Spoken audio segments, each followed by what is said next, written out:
आरती की परंपरा यह गुरु परंपरा के अनुरूप होती है। कहीं कहीं पर आधी आरती करी जाती है, कहीं कहीं पर पूरा गोल गोल घुमा के करी जाती है।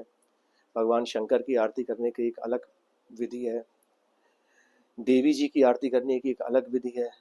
एवं जब राधा वल्लभ लाल जी की जब वैष्णव परंपराओं में जब आरती करी जाती है तो उसकी विधि अलग होती है। तो ये गुरु परंपरा के ऊपर आधारित रहती है।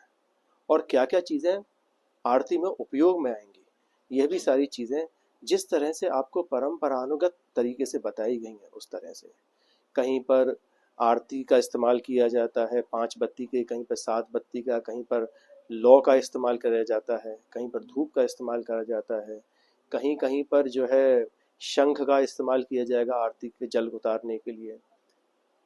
तो ये भाव हमको समझना चाहिए कि निकुंज में जहाँ पर कि शंख चक्र का प्रवेश नहीं है, इस कारण से शंख चक्र यहाँ पर किसी भी तरह की किसी भी चीज़ में उपयोग नहीं किए जाते हैं।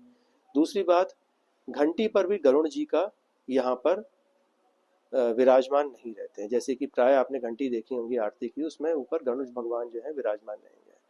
पर निकुंज लीला में गरुड़ जी एवं शंख और चक्र, इनका उपयोग किसी तरह से नहीं है। भैया ये तो निभृत निकुंज का खेल है, और महलों के खेल में ठाकुर जी के पार्षदों का कोई ज़रूरत नहीं है। यहाँ तो सिर्फ प्रिया जी की किंकरियाँ रहती हैं। अब बात आती है कि आरती उतारी कैसे जाती है। आरती उतारने के लिए श्री जी को भैया नज़र बहुत जल्दी लगती है।